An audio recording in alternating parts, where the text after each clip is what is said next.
Muy poco por violación con femicidio e inhumación ilegal. Vamos a conversar a esta hora de la tarde Contigo en Directo con Cristian Garrido, él es ex detective de la PDI. También estamos con Carlos Pinto, periodista, quien ya ven en pantalla, y con Andrea Castro, psicóloga y criminóloga de Gendarmería. Muchas gracias a los tres por estar con nosotros. Parto contigo, Andrea. Es duro decirlo, pero fueron tan escabrosos los detalles de este crimen en particular que incluso el sitio del Poder Judicial no los transmitió. Tuvo que frenar esta transmisión porque era mucho para escucharlo, por supuesto respeto a su familia, a los seres queridos de Ámbar. Y la pregunta que te tengo a ti, que trabajas hace tanto tiempo allá, pudiste conversar con nosotros el fin de semana y fue muy clarificador lo que nos dijiste: ¿cómo un hombre con estas características pudo estar libre? Sí, yo creo que cuesta muchísimo entenderlo. Esto obviamente tiene que ver con algo que lleva mucho tiempo y que está mal hace mucho tiempo. Para mi gusto, y lo he repetido muchas veces, tiene que ver con la poca importancia que se le da a la reinserción. Tiene que ver con la poca importancia que se le da al trabajo con el sujeto que está condenado. Porque si todos estos famosos Hugo, recuerden que también hubo un Hugo Pastén Espinosa, psicópata de Copiapó, en donde ocurrió exactamente lo mismo. Habiendo estado preso durante tanto tiempo, profesionales no uniformados, que son los que evaluamos en el fondo a diario, al chiquillo en el fondo que está preso, que lo conocemos, o sea, si él está 15 años preso, nosotros estamos 15 años con él. En una entrevista de un ratito, obviamente el chico puede manipular y cambiar la información, pero a nosotros que lo conocemos hace tanto tiempo, conocemos su actuar cotidiano. Por lo tanto, si se realiza un informe que indica de manera tajante que la persona no está preparada para la vida en libertad, llama la atención que este informe no se vea. Y es lo que nos pasa en general en Gendarmería. Siempre he contado, Gendarmería es una institución civil que tiene personal uniformado y no uniformado. El personal uniformado, que trabaja de manera muy ardua también y que tiene gente muy profesional, se encarga de la seguridad del sujeto, de que el sujeto se mantenga en prisión. Sin embargo, el personal no uniformado es el que está encargado de evaluar, de intervenir, y sería lo ideal, en el momento que el chiquillo postulara una libertad condicional, ese informe sí fuera vinculante. Porque, o sea, yo entiendo que un magistrado tiene muchísima experiencia en su área, pero también es importante que se considere al profesional que lleva trabajando con él durante años, al paramédico, al técnico, al auxiliar y, Andrea, en este caso al psicólogo, en el fondo, que soy yo y que represento en el fondo a los profesionales. Aquí hay algo que no cuadra, porque se hizo un informe respetable, serio, como tú dices, de personas que trabajan ahí, que están todo el día con los presos. ¿Qué es lo que está pasando con Gendarmería? ¿Por qué no están pescando, como decimos en buen chileno, a Gendarmería? ¿Los subvaloran? ¿Los miran en menos? ¿Creen que no es necesario su trabajo? ¿Qué es lo que pasa acá? Porque uno dice, están como al final, el último eslabón de esta cadena. ¿Por qué? Sí, lamentablemente nos sentimos así, como el último eslabón de la cadena. Es más, hay detalles que obviamente la gente no conoce, pero nosotros, por ejemplo, yo voy a hablar en particular, tengo 20 años de servicio a contrata. Es decir, a mí me echan mañana y yo no tengo ni siquiera un año de antigüedad. Y mis 20 años me importaron. Entonces, hasta ese punto llegamos de la falta de valoración del personal no uniformado dentro de Gendarmería. Pero en términos profesionales, ¿tú crees que tampoco los valoran? No solamente por el tema de los contratos, digo, en el trabajo que ustedes realizan. ¿Tú crees que, por ejemplo, los jueces no miraron este informe o que lo miraron y dijeron, bueno, no es tan importante? O sea, ¿qué fue lo que pasó? Yo estoy segura, yo estoy absolutamente segura. Sé que es muchísima la información y las carpetas. Yo he estado participando de la Comisión de Libertad Condicional, manejo cómo funciona, cómo los jueces además nos hacen sentir, ellos toman su información, dan la opinión, y la nuestra la verdad es que no es muy relevante. Entonces no nos visualizan en el fondo como personas que realmente tenemos experiencia en el trabajo directo con el interno. Los informes muchas veces no se leen y lamentablemente yo creo que se les ha dado mucho poder, y la grandiosidad es la que hace que la gente de repente cometa errores. Entonces, el creer que tú tienes todas las herramientas en una pura persona, sí, es lo que es inadecuado. Pero no se puede culpar a una pura persona. Aquí tiene que ver también con la entrega que los poderes le han dado al Poder Judicial. Oye, voy voy a preguntarle a Cristian a propósito de algo que él dijo. Dijo que Hugo Bustamante era un psicópata y un asesino en serie. ¿Tú pudiste investigar o formaste parte del equipo que investigó a Hugo Bustamante cuando se le decretó prisión por la muerte de Verónica, ¿no? Y además de su hijo, por ese asesinato? Sí, bueno, buenas tardes. Sí, efectivamente, el 2005 yo tuve la oportunidad de entrevistarlo cuando ya estaba detenido. Éramos un grupo especial de detectives que veíamos delitos de connotación nacional y tuve la oportunidad de entrevistarlo en la cárcel cuando él ya estaba detenido. Esta diligencia o cuando él es detenido en 2005, realizada por los funcionarios de Villa Alemana conjuntamente con la Brigada de Homicidio. En ese momento, cuando yo me toca esta misión, ¿verdad?, de entrevistarlo, bueno, aparte de ver su frialdad, igual a la que vi ahora en su formalización, ¿verdad? Una persona que tiene no tiene aprecio alguno por la vida humana. Sigo insistiendo que es una persona que realmente perdió todos los valores que significa vivir en sociedad, y él, no sé si ustedes lo pudieron apreciar, pero él muy íntegro, no ha mostrado nada de arrepentimiento, no le ha corrido ni siquiera una lágrima. Es un tipo que realmente no sabría cómo expresarlo, pero él es muy frío. No sé si la palabra lo pueda meditar, pero yo creo que él ya perdió toda dignidad, digamos, de poder vivir en sociedad. Ahora, es complejo porque veíamos la entrevista que se le hizo hace algunos años y él decía: yo sé que obré mal, no puedo dormir pensando en esto, sé que tengo que pagar. Al parecer esbozaba ciertos rasgos de arrepentimiento, pero cuando uno ve ahora su ficha, ve también lo que nos decía Andrea, el informe que hizo Gendarmería, evidentemente esto era un actuar, era algo que él hacía precisamente para poder engañar al resto de las personas. Carlos, muchas gracias por estar con nosotros, te mando un abrazo, acá no te veía hace tiempo, somos compañeros acá en el matinal. Bueno, y aquí cuando uno escucha... Tú no trabajas en Gendarmería, pero tienes años de experiencia entrevistando a delincuentes, a criminales, conociendo casos también que han consternado a nuestro país, Carlos. Y a propósito de la frialdad con que actúa y de tildarlo como un psicópata, te escuchaba decir que hay que tener ojo, porque probablemente podrían caer en una categoría donde sean personas inimputables, ¿no? Claro, yo creo que hay que aclarar muchas cosas en esto. Estamos con Andrea, que es psicóloga profesional de Gendarmería, y le doy todo el título que merece, porque yo he ido conociendo a través de los años de trabajo in situ el valor que tienen esos informes, porque como bien lo dijo en su alocución Andrea, ellos están conviviendo, ellos lo inscriben en su llegada, ellos lo tipifican, le van siguiendo sus pasos. O sea, que si hay algún informe importante, es ese, que no es ella sola, es con un grupo multiprofesional que está muy a caballo en lo que está sucediendo con cada uno de ellos.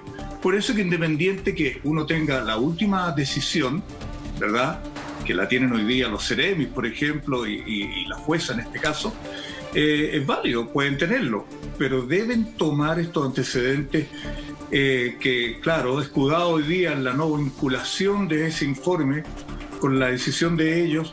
Yo me pregunto, ¿le están haciendo hacer un trabajo de más? ¿Le están haciendo mandar toda esta información a quienes van a tomar la última decisión? ¿Pero para qué si no lo van a tomar en cuenta? No tiene mucho sentido.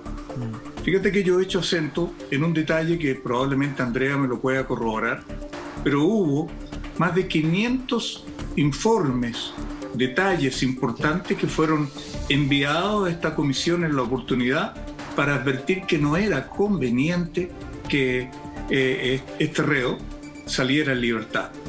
Pero, no conforme con eso, ellos dejaron deslizar, esta es la información que yo he adquirido incluso a través de la prensa, ya está un poco inscrita, que la mayoría, o muchos, no quiero cometer un error, pero muchos de esos 700 y algo que salieron en aquella ocasión estaban con las mismas advertencias.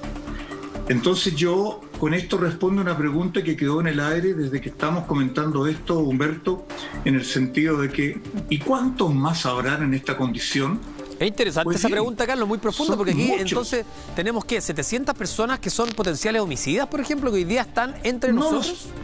No los 700, pero me atrevo a pensar que una gran centenar de ellos está con advertencias similares a las que tuvo en la ocasión Hugo Bustamante. De modo que esto va cayendo como apenas las peras maduras caen del árbol, vamos a ir viendo que van cayendo algunos, porque claramente estos informes, que son muy complejos, completos, fidedignos, genuinos, han sido lamentablemente ignorados. Yo no quiero apuntar con el dedo a la jueza ni a nadie, solo digo, tiene que haber una información acuciosa, porque ya es hora que nosotros pongamos primero cotos a estas situaciones y después veremos qué pasa con estos pseudo culpables. No me gusta siempre andar detrás de los culpables, me interesa primero que estas cosas se arreglen. Evidentemente que alguien se va a hacer responsable, sí, ¿no? Me llama mucho la atención lo que dices, porque aquí hay una paradoja que es gigantesca. O sea, si el informe fuera un informe liviano, superficial, somero, como queramos decirle, y tuviera pocos datos, no aportara mucho a la decisión de un juez, uno dice, bueno, probablemente se podría dejar pasar y ahí podríamos estar cuestionando a Gendarmería, ¿no? Pero estamos hablando de informes completos, perfecto, complejos, que creo, corríjanme ustedes, que es como debe ser un informe. O sea, un informe tiene que ser completo, tiene que ser exhaustivo, tiene que ser detallado, para que efectivamente se pueda tomar finalmente la mejor decisión. Andrea, te cedo la palabra respecto a lo que dice Carlos. De estas 700 personas aproximadamente, ¿cuántas potencialmente podrían ser peligrosas para estar entre nosotros en sociedad? De acuerdo a los informes que ustedes mismos han hecho. Es importante hacer varias distinciones. La psicopatía como tal, que tiene rasgos muy marcados, en Chile en general es poco. No podemos hablar de que estamos rodeados de psicópatas porque no es así. Yeah. El porcentaje en general entre nuestros reos debe ser de no más de un 4%, ¿ya?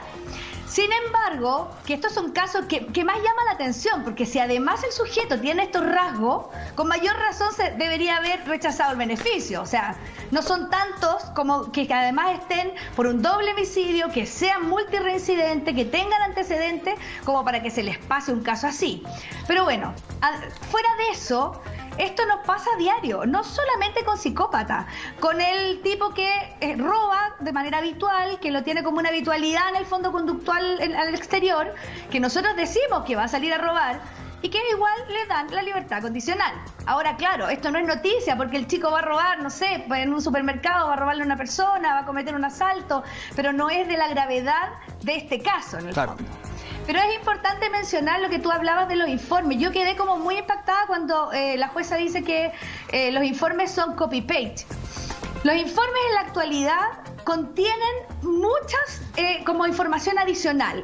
Primero que nada, si el sujeto está condenado por algún delito grave, violación, homicidios, cualquier delito que en el fondo nos haga sospechar de alguna patología a la base, la obligatoriedad para nosotros es aplicar un PCLR, que es un test tremendamente técnico. En el fondo lo hacen solo psicólogos, tienen que haber 2 psicólogos, una grabación de más de 4 horas con la autorización del sujeto, que entrega un indicador y un dato duro concreto a la persona que lo va a evaluar en el fondo, y yo le digo cuáles son sus rasgos psicopáticos, ¿ya? Sí. Luego de eso hay un instrumento que ve las probabilidades de reincidencia. O sea, no solamente le digo que el sujeto puede tener rasgos psicopáticos, sino que además le digo qué porcentaje en concreto y probabilidades de reincidencia tiene. Y además adiciono una CIS o algún test de consumo de droga que también evalúa en el fondo el consumo abusivo de alcohol o drogas, que también podría ser un agente en el fondo complejo al momento de la libertad. Todos estos datos son entregados, además de un informe que en la actualidad, antiguamente, en la época de este chico, los informes eran psicosociales. Un psicólogo hacía un informe, el asistente hacía otro informe y se unían. Ajá. Muchas veces los profesionales no estaban de acuerdo. Entonces se decidió que un puro profesional haga este informe, pero vinculando absolutamente toda la información. Tenemos la obligación de triangular la información social, médica, patológica, psicológica, etcétera. Por lo tanto, es imposible que un sujeto en la actualidad con los informes de libertad condicional puedan tener un copy-paste, porque no existe un sujeto igual al otro. Déjame preguntarle a Cristian, que él estuvo en el crimen anterior, en ese grupo investigativo, y te quiero preguntar si es que se repetían este tipo de detalles tan escabrosos, Cristian. Cristian, porque al parecer acá, cuando hablamos de hoy día, no podemos dar detalles, por favor, porque estamos en horario de protección al menor, pero sí, para entender, para contextualizar, hoy día sabemos lo que expuso la Fiscalía, que el imputado buscó en Internet. El año 2005 no teníamos la misma penetración de Internet, no la misma nivel de conexión, donde él buscó ahora formas de tortura y uso de drogas como la burundanga. Y no solo eso, violó. Entonces, cuando uno ve el historial de esta persona, no solamente son los detalles escabrosos los que llaman la atención y los que impactan, sino que uno podríamos decir que hay una escalada de crueldad a medida que avanza el tiempo. Sí, efectivamente, en el homicidio, en el doble homicidio, ¿verdad?, del 2005 también hubieron detalles que no salieron a la opinión pública porque también fueron muy horrorosos, ¿verdad? Y lo mismo va a pasar con este caso. Van a haber situaciones o detalles que no vamos a saber o no van a estar en conocimiento de la opinión por lo horrorosos que fueron. Sigo insistiendo que Hugo Bustamante es una persona el cual premeditó, ¿verdad?, el doble homicidio de la señora Verónica y su hijo Eugenio en el 2005 y sigo insistiendo muy responsablemente de mi experiencia, ¿verdad?, que también hizo, premeditó, digamos, el homicidio por el que estamos hablando ahora. Es una persona que actúa sobre seguro, es una persona que él en reiteradas ocasiones dijo: ingresen a mi casa, ingresen a ver. Lo dijo el 2005 cuando el hermano de Verónica iba a buscarla insistentemente, ¿verdad? Él inventó de que ella estaba en retiro espiritual, lo cual no era cierto, ¿verdad? Ella estaba ya fallecía en el domicilio y él insistía en que pasaran a ver, lo mismo que dijo ahora. Entonces es una persona que realmente yo creo, y por lo que yo he estudiado de él y de todo lo que he leído sobre Bustamante, que no me cabe la menor duda que este homicidio fue premeditado y él estudió lo que iba a hacer, digamos, lamentablemente con Ámbar. Carlos, aquí hay un detalle que también todavía no se cierra, ¿no? Denise Llanos, la mamá de Ámbar, es testigo hasta ahora. Pero hay cosas que son cuestionamientos, dudas que uno se plantea. ¿Por qué la citó a las 9 de la mañana para buscar este dinero y ella al parecer no estaba en la casa? Después se dijo que sí. Todavía hay algunos cabos que están muy abiertos respecto a su eventual participación acá. En esta situación de Hugo Bustamante, hemos discutido todos los pormenores y la validez del informe y buscando hoy día cuál es el eslabón de la cadena que fue más débil, ¿no? Y yo diría que además de eso hay que entender que el eslabón de esta cadena comienza con una debilidad absoluta, porque a tu pregunta puedo decir que en aquella ocasión, habiendo existido casi por lógica policial razones poderosas para calificar el homicidio como un homicidio calificado, no simple, sino calificado, ahí va un caminar que le permitió a él poder salir en las condiciones que pudo y acomodar la historia y el nuevo cambio penal para poder favorecerlo, porque de otra manera, de haber tenido un homicidio calificado, hubiese requerido a lo menos unos 18 años, creo yo, en la cárcel para poder salir. Y ahí comienza toda una comedia de equivocaciones que ha llegado hasta hoy, ¿no? En que él se escudó en esa ocasión inteligentemente porque, no sé si ustedes saben, pero canero es el término de aquella persona que ha hecho de la cárcel prácticamente su hogar, y en esas medidas ellos se manejan muy bien, conocen las leyes más que uno, o unos resquicios legales en el cual ellos como un paraguas se cobijan. Entonces nos damos cuenta de que todos los movimientos y los dichos de él siempre son bien manipulados y nunca dejan esbozar la intencionalidad que hay, como para que haya el término alevosía, por ejemplo, porque eso los va calificando muy mal. Y todo eso, algo raro existió en el primer doble homicidio, que le dan esta categoría de simple. Porque sí, hoy ya no hay vuelta que darle. Este sí es un homicidio absolutamente calificado, y lo que es más, y donde yo me aventuré a decir los primeros días casi por lógica, yo no soy detective ni psicólogo, pero hay una lógica que hace entender. Si habitualmente una persona va a buscar un dinero y lo va a buscar al mediodía o en horas de la tarde, este día es combinada que lo haga tempranamente. Ahí hay un detalle no menor, ¿no? Nos encontramos con una persona que determina mostrar la casa a objeto de que vean que no tiene nada oculto. Claro. Y de que no van a encontrar ningún hedor que el que emana de alguna persona que ha sido víctima, ¿no? Eso fue muy gratuito y lo acusa sin darse cuenta, porque se adelanta a un hecho que nadie le había preguntado. La manera, la gestualidad, no soy experto en esto, por favor, creo que hay unos psicólogos forenses, si no me equivoco, quienes se encargan de ver cada movimiento, pero es muy extraño que él invite con las manos así, luego con las manos en los bolsillos, buscando un sentido de comodidad, pero de una comodidad no pasa nada. Manipuladora, sí. Manipuladora, expresada a un tercero, o en este caso a varios vecinos. Aquí no hay nada, y después decir, pero a ustedes se les pasa por la mente que yo voy a hacer semejante cosa en mi propia casa. Entren, por favor. Entrar a su verdadero circo.